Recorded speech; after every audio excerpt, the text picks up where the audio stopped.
In a world drowning in data, open source intelligence is the difference between noise and insight. I'm Jake Creps, and this is the OSINT Podcast, unpacking the tools, tactics, and techniques that matter to the OSINT community.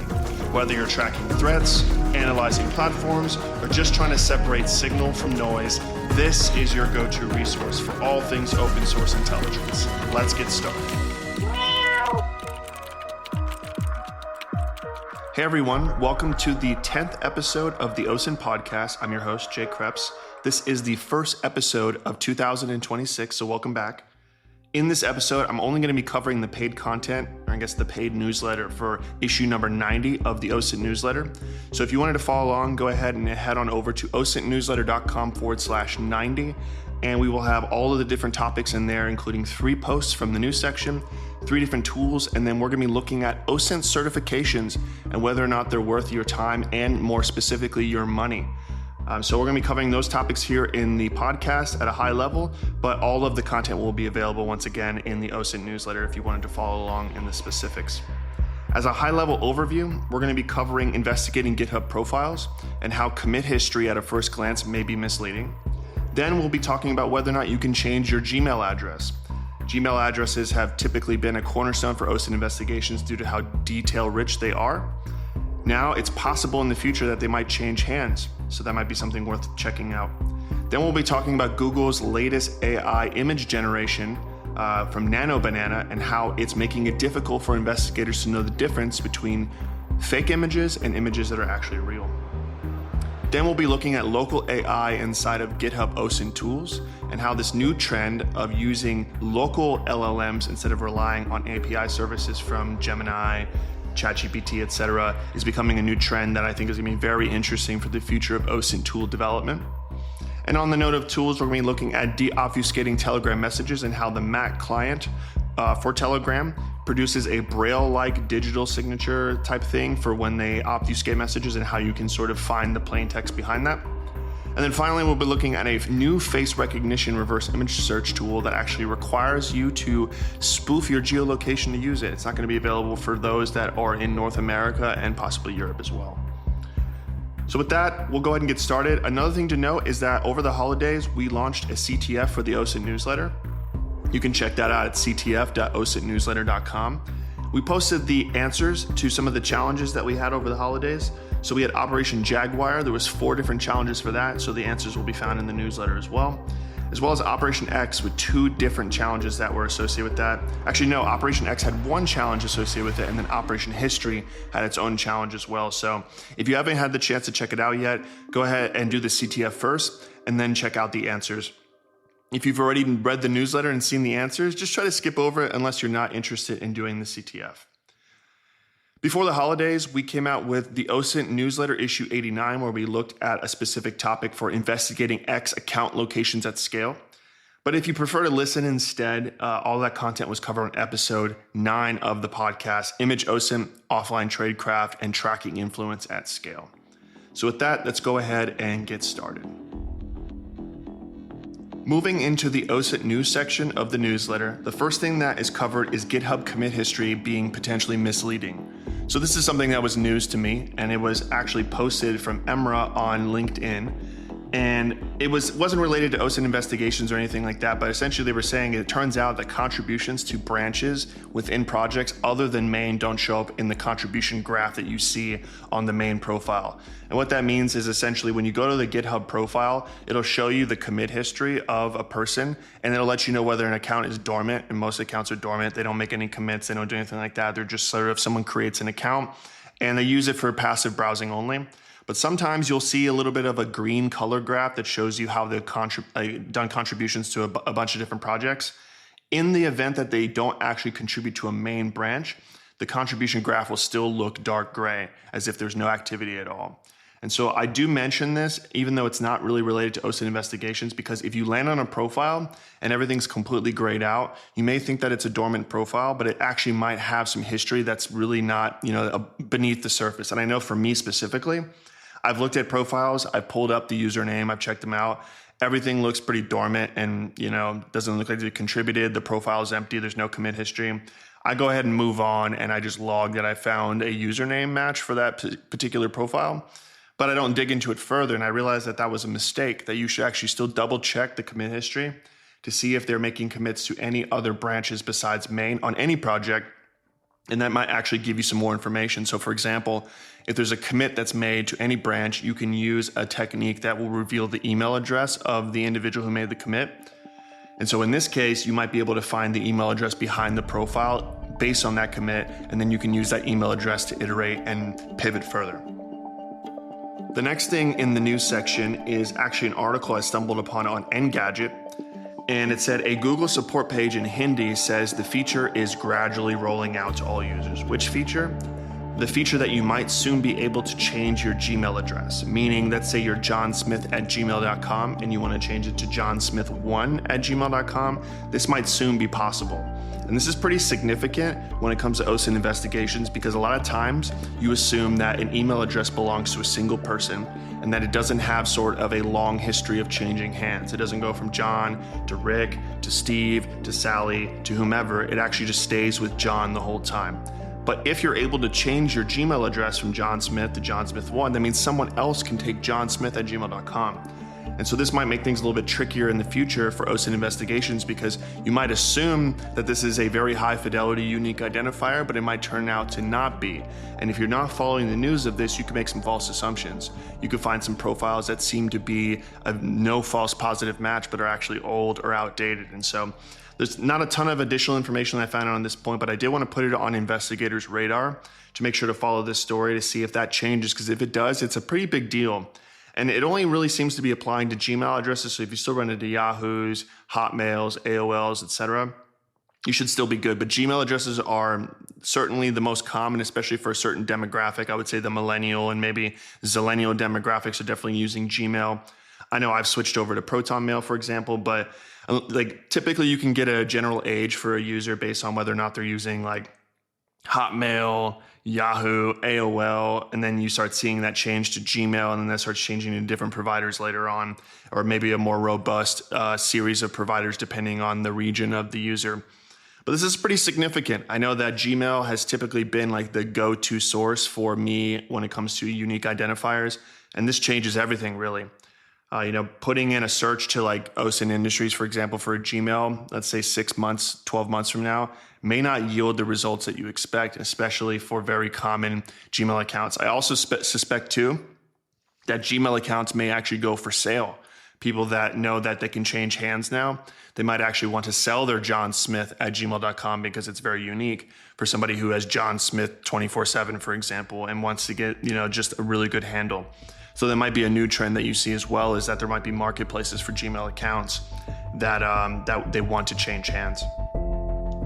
The last thing in the news section is actually something that I covered briefly in the OSINT Newsletter issue number 80. So if you want to check that out, it's osintnewsletter.com/80. But the title of this news article is Nano Banana Pro versus AI Detection. Who is the human here? And Jonathan Hatsbani, sorry if I butchered that, he did an analysis on LinkedIn that showed how the Nano Banana images are actually fooling AI image detectors.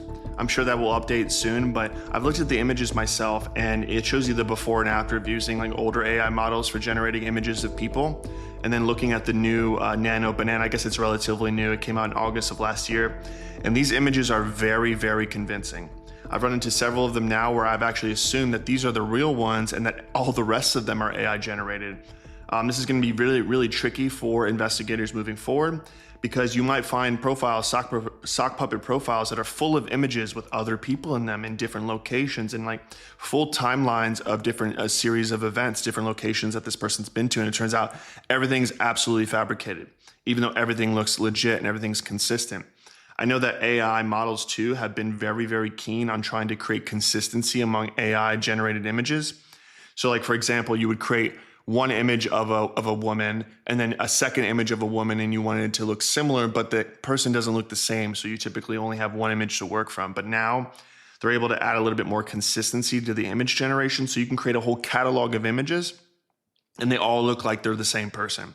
And they all look very, very photorealistic. They don't look like, very shiny or glossy or people with perfect skin or anything like that. You actually have very, very realistic looking photos that are generated. So whether you're creating sock puppet accounts or you're investigating people who may be using sock puppet accounts, this sort of changes everything. And this trend is moving in the direction of very difficult to know the difference. And some people, if they're very clever, may actually mix and match. They may have real images mixed in with fake images, and you might actually see individuals that might be tracked at a high level, let's say state actors like presidents, prime ministers, secretaries of the government, etc., that might actually specifically be adding in AI-generated images to spoof their location or the individuals that they're associated with. There was an article that was in a recent OSINT newsletter that talked about Putin sort of changing his locations. And the only real way that you're able to identify that is by seeing like, hey, the thermostat on the wall has changed, or the photo equipment, the audio visual equipment in the room is slightly different as well. But what happens when this is done intentionally? It may seem that they're in a different location, but they actually have just generated an image that looks photorealistic. And it's like, oh, well, we assess that they're actually in this alternate location, but that's actually a spoof. And so I think investigation is going to be very difficult, and the techniques and the tactics used to identify these images as fake or not fake is going to be a lot more difficult. And I'm curious to see how the market and the industry is going to respond accordingly. So definitely check out those news articles. It's going to be in the OSINT news section of issue number 90. Once again, osintnewsletter.com/90. 2 of them are from LinkedIn. One's from Engadget. Great stuff this episode. And I'm curious to see your opinion on it, and whether or not you think this is going to be an issue, or if it's something that's going to pass eventually with detection tools becoming more and more advanced. This brings us to the tools section of issue number 90. And the first thing on the list is called God's Eye. I think that this name has been used for like 40 different OSINT tools at this point. But this one is a subdomain enumerator, and there's a billion of these on GitHub, so that's not really unique as far as that feature is concerned. However, the reason why this one's interesting and the reason why I include it in the newsletter is it actually uses OLlama, which is a local AI that does all of the analysis for vulnerabilities and produces reports. This is something typically that I've seen in the past as like in ChatGPT or Gemini integration, things like GeoIntel, et cetera, that require you to get an API key and then add the API key to the tool. And then once everything's configured, then you can actually run the AI analysis, but it's going to cost you money. It's going to cost you some sort of API query fee, for example. But this tool, and a tool that I'll actually feature in a future OSINT newsletter, are starting to see more and more of these local AIs embedded into the tools themselves. And typically AI has been very difficult to integrate because of the size of the models. You're looking at 30, 40, 50 gigabytes of memory required to be able to run these, and then significant amount of RAM requirements. But these are becoming more lightweight now, or at least the ones that are more lightweight are becoming more capable. So you're able to run them on a local laptop that has like 8 gigabytes of RAM or 16 gigs of RAM, for example, and not having to have a server that has, 64, 128 or more 256 gigs of RAM. So this is something that's very interesting. I think that at first I was kind of on the fence with adding AI to OSINT tools because of the risk of false positives. However, my mind has been changing a little bit lately just because of some of the tools that I've been working with lately that have been producing excellent results. And they've been expediting processes within the OSINT investigative workflow that are very time consuming, and that leaves more room for analysis and more room for generating reports and doing dissemination from an investigator standpoint. The second tool on the list is called Telegram Spoiler Decoder. It's actually a web app, so no need for advanced configuration or anything like that. But essentially what it is if you see the Telegram client on Mac OS, which I use Mac OS, it sometimes displays text under a spoiler in like a pseudo braille type of character. It's very weird. Typically you see things redacted, they're just blacked out, or they're pixelated or something like that. But in this case, they're using something that looks similar to braille, like I said.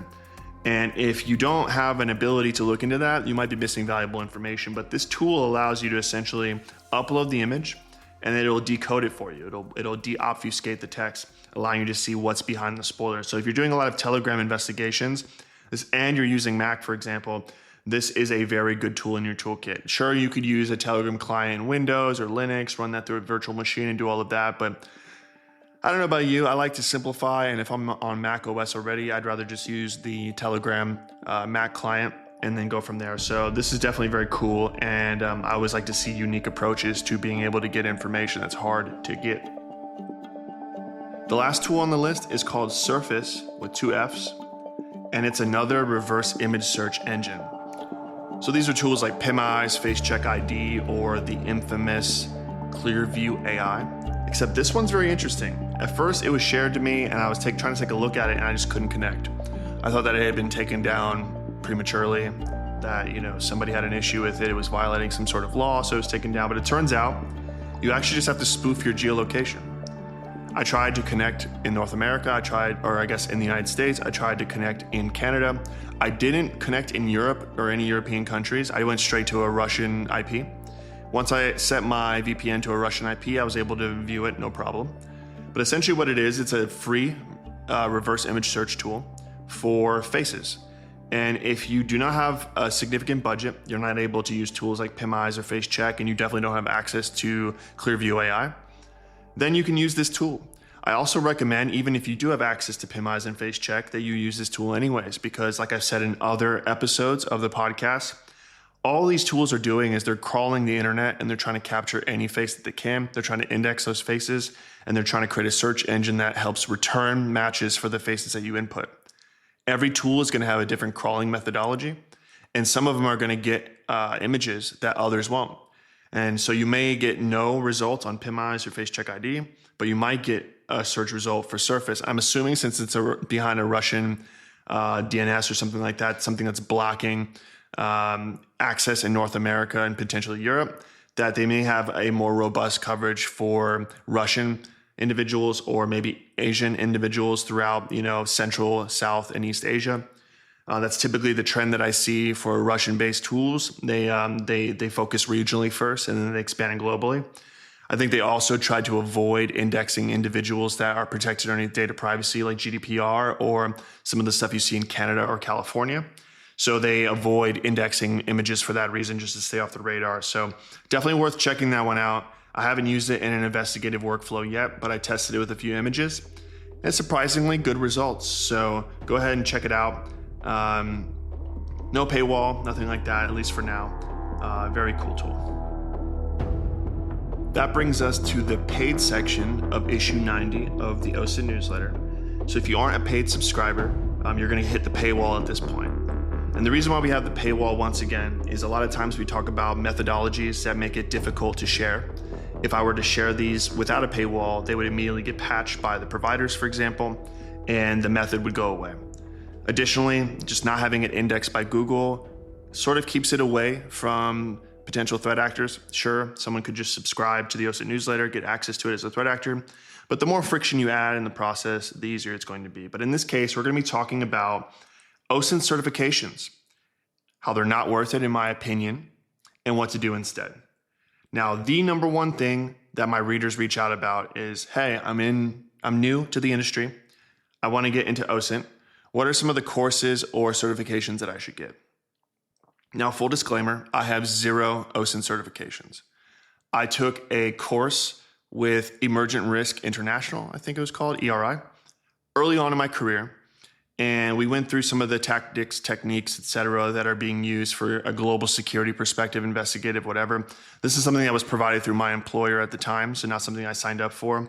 But one thing that I recognize, and this is no shade to the provider, I think her name's Meredith. She's the one who gave the training at the time, but it just kind of showcased the reason why I wrote this post and why I don't think it's worth it. Some of these courses out there, like SANS, for example, SANS is very reputable. No shade on any of those instructors. Everyone is very, very capable and very knowledgeable about the industry, but they're very expensive. They're very, very expensive. The SANS course for the OSINT training, for example, is $8,700 US. And just to put that in perspective, that is 100 years of an annual subscription of the OSINT newsletter. I think the OSINT newsletter right now is $80 a year. So 100 years of that is how much it's going to cost you to do a SANS training. Once again, if you can get this stuff, sponsored by your employer, they're willing to pay for these certifications, mazel tov, go for it. I think that they're a very good way to get a good primer. But if you're trying to pull money out of your own pocket and pay for these to get into the industry, like your employer's not going to pay for it, I don't think they're the way to go. And the reason why I don't think that is that since I mentioned that I didn't have a certification, I didn't, shell out of money out of my own pocket to get one, I was able to have a successful career and still have a successful career in the intelligence space. And I want to share with you what I did and how it's not really involved getting a certification and how you can also do the same thing, in your own way to have success in the industry. So why shouldn't you get certified? I alluded earlier about the fact that, I did a training, and one of the things that I recognized during the training was a lot of times they would land on different tools and things that were in their canned sort of training material, and the website was gone. The method didn't work anymore, or there was some type of countermeasure that prevented people from doing that specific workflow. The reason why that is that OSINT is a very dynamic field. For example, chess.com was a very rich source of open source intelligence, being able to turn usernames and email addresses into photos, first and last names, etc. That method's gone. Duolingo is another case with that, for example. A lot of information you'd be able to get. And the reason why I don't think you should go with certifications is that one of the hardest parts, and I've considered doing courses myself and creating them for the industry as well, is that they get outdated so fast. Everything that you think is legitimate now is probably not even going to be useful in 3 months. And so you end up spending all of your time just re-correcting your training material. And many people don't do that. Many people just sort of run into these roadblocks in the middle of their training, and you have to be the one holding the bag. You're like, hey, I paid for this training, but 4 of these modules were defunct. And we spent the entire time that we were supposed to be covering the model or that module of the training, just kind of triaging, trying to figure out is it a me problem or is it a service problem? And for example, I still see certifications and I still see trainings out there that are mentioning TinEye as a reverse image search tool. And I'm like, I don't know if you've used that tool in the last 5 years, but it is absolutely terrible. It's not going to give you anything of investigative value. And then there's other trainings, for example, that won't even cover new tools, tactics, and techniques. They won't even cover what's going on with AI. They won't even cover what's going on with some of the new techniques that are out there. And so I think what you should do instead, and this is sort of what I did, is that you want to do on-the-job training except you don't have the job, if that makes sense. And what I did is I just kind of got on social. I started doing research. I started looking for methods. I started doing investigations, and I started sharing my results. Now, one quick disclaimer with that is that if you're going to be doing investigations and sharing your results, you better be ready for the backlash, because you're probably going to get things wrong, or people are probably going to disagree with the fact that you're even posting information. And I would say proceed, at your own risk. But I do mention in this post that you should still maybe do some of these real investigations, but just not share your results of the investigation. Like, for example, I mentioned the Luigi Mangione case that happened earlier last year. Maybe don't post all of your evidence of why you found this person's digital profile online, but maybe just post your methods. Hey, I was investigating Luigi. I found a bunch of his profiles that weren't covered in the mainstream media. Here are the methods that I used. I'm not going to show you the profiles I found. I'm not going to dox this guy on the internet. I'm not going to complicate the investigation that's being done by law enforcement even further. But I'm going to show you the tactics, techniques, and tools that I use to find information. I think that's something that's really valuable to the community. I don't think that a lot of people are going to backlash at you for sharing methods. They might just say you're doxing people if you post publicly identifiable information. So that's one thing that I mentioned in here is I wrote a lot on Medium. I had my own blog for a while on WordPress. I started the OSINT Newsletter. I did a bunch of things and I got a lot of shit for it. People were saying, oh, that's wrong. It's a false positive, whatever. But you kind of got to get your repetitions in some way, right? You can't just be yeah, I'm not going to do anything until I get a job. And once I get a job, I'm going to do everything for my work. And hopefully they know that I can do what I say I can do. So that's one area, right? Do investigations, share your methods. The next thing that I mentioned is kind of doing capture the flags and doing volunteer work. So Trace Labs has a capture the flag that many people know about for finding missing persons online. I've done a ton of these CTFs. I've got the bronze badge, the silver badge, the gold badge, the black badge. I never got the most valuable OSINT badge, but I did all the rest of them. And I think that that's a really good way to contribute to the community, learn techniques, work with other people on a team, but also do it for a good cause. Also do it for something that's ethical and something that's actually going to be something you can stick on a resume and show people that you can do the work. One of my teammates for a CTF for Trace Labs actually used one of the certifications that we got, I guess one of the badges that we received on their resume to help them land a job in OSINT, especially when you're trying to get involved in things like minor safety, for example, doing stuff like missing person cases, which often involve minors and underage individuals. That is something that's going to be incredibly valuable. Other things that you can do as well is there's tons of nonprofit organizations like the National Child Protection Task Force. You have We Fight Monsters, I think is what it's called. You have other things that I'm drawing a blank right now, but there's tons of nonprofit organizations that are out there that look for individuals with OSINT skills. They want people to contribute. And if you contribute, you can put that as volunteer experience. You can meet people in the industry that are also volunteering, or maybe the people that are, organizing these events and organizing these efforts. Have them vouch for you, have them give you a testimonial or a recommendation on LinkedIn, for example. That will build your credibility in the industry. So let's say that you're doing all of these things so far. Let's say you have a Medium blog, you're posting your methods for capture the flags, you're showing your methods for real investigations. You have, let's say you get a Trace Labs badge, or let's say that you meet some very interesting people who can vouch for you that you worked with Trace Labs. Awesome. You start volunteering for different organizations like the National Child Protection Task Force. You meet some people there that can also vouch for you. All of these things so far are essentially free. I think Trace Labs is like $20 to do a CTF, for example, and all of that goes to a good cause. So far, you're actually building a resume and you haven't spent $1 yet, at least not $1 that is going to a training organization. It's going to a nonprofit, for example. Then from there, you can start doing more interesting things, right? Okay, it's like, okay, I can show people that I can do OSINT investigations. I know the tools, tactics, and techniques that are involved for finding people.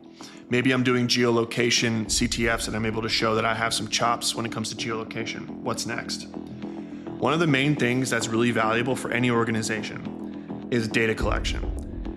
Now, I mentioned a lot of person search stuff. That's very like law enforcement, maybe military or government specific. Not a lot of places are doing investigations into individuals. Sometimes the biggest problem that they have is that there's really hard to get data, and they need somebody who can go get it and who can clean it and who can make it presentable and usable within an organization. One of the things that you can do, and there's tons of examples of this online, is you can take very difficult to find information, you can collect it, and then you can make it available to people for free. So one of the examples that I showed is I covered something that was in a previous issue of the OSINT Newsletter and Podcast, which is a tool called WayBN. And WayBN is a search engine that helps you find Telegram groups, Discord servers, Facebook groups, things like that. It's free to use, right? Yeah, there's ads, there's things like that, but it's free to use. You may not need to create a web app that's like a search engine or something like that, but you can collect a giant collection of Discord servers that are useful in a specific niche, like cryptocurrency in this example, Telegram channels, Facebook groups, etc. You could post all of that in a GitHub repository, and then someone else could take that data and build an awesome tool with it. You can contribute to the community, and you can point back to that repository. Let's say that you have, 10,000 different groups that you found. That ends up getting 300 stars on GitHub. You can tack that on to your resume and say, hey, I'm contributing to the community. There's 300 people that have started, and then maybe you can even trace to where that data is being used. Let's say that WayBN picks up your data and integrates it into their search engine. Now you can say that you've made that contribution. Not only have you done CTFs, you've done nonprofit work and volunteer work, you have publications that are online, but you're also contributing to tool development.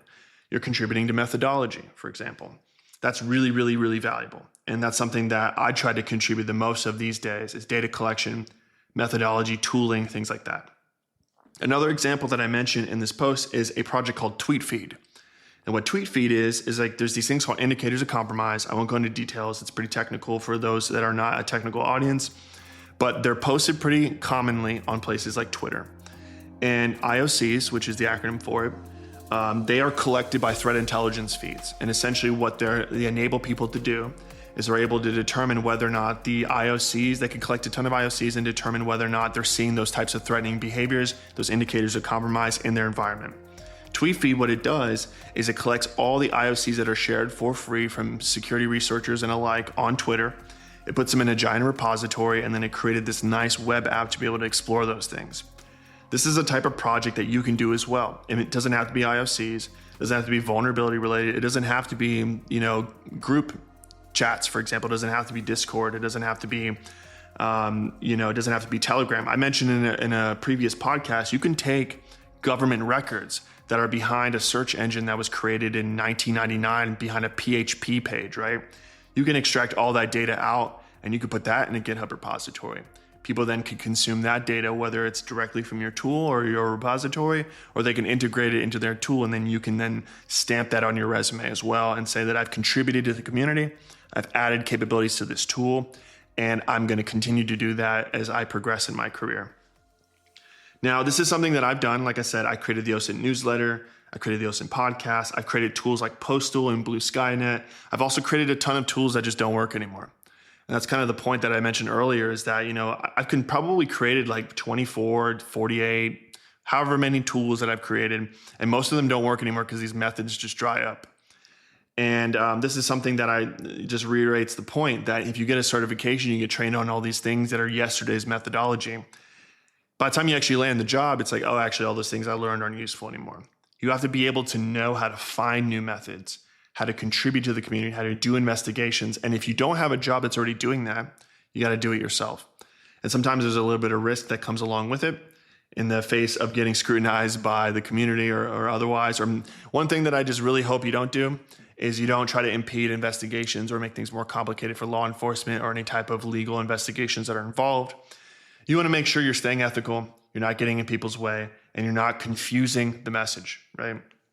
If you post false positives on LinkedIn from your super spiffy investigation, it may cause an entire backlash. You might create like an entire new conversation on 4chan that leads a whole bunch of people into believing something that's not even true. This is something we see all the time when people put out information that hasn't been verified. So don't do that. I'm not advocating for that. I'm saying do the investigations in private. Once again, share the methodologies, share the lessons learned along the way. So that's it for this episode of the OSINT Podcast. I hope that you enjoyed it. Once again, make sure to subscribe if you haven't already to the OSINT Newsletter, osintnewsletter.com. It's completely free. Most of the content's free. All the news, all the tools is free. It's only the paid content, some of the stuff that I just mentioned, that's going to be behind the paywall. We do one every 2 weeks in the year. So 24 issues a year. And once again, you could subscribe to it for 100 years and it will still be cheaper than what you would pay for in SANS to do the OSINT investigation training. So definitely check it out. Also, make sure to follow us on social media. We're really active on X and on LinkedIn. Easy to find us, the OSINT Newsletter or the OSINT Podcast.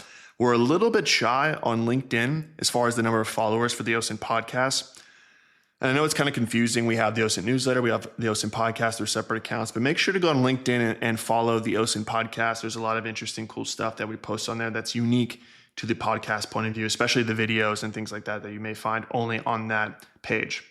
Another thing too is make sure to go to wherever you listen to podcasts, subscribe there and leave us a review as well if you really enjoyed this. If you have anything negative to say, please just reach out to us first. Nobody likes a bad review. It doesn't really help anybody, especially if it's something that could be easily corrected. If there's something that was inaccurate that was mentioned in here, just reach out. Someone has already done it before in the past, for example. If there's anything that you would like to see, any new content, just reach out. Don't say that the podcast sucks. It's also pretty new. This is only the 10th episode, for example. It doesn't really help anybody. And what we're trying to do here is we're trying to create a resource for the community that helps people become better investigators, become ethical investigators. And any feedback that you have, just feel free to reach out. You can reach me at jake@osint.news. I'm pretty quick to respond. Sometimes things get buried under giant walls of just tons of emails. So if I'm a little bit, slow to get back, feel free to reach out to OSINT Industries as well, the contact page there. And we have more people that are monitoring across the board, and they'll reach out to me if there's anything new that we want to add in. So thanks again for listening, and hope to see you in the next episode.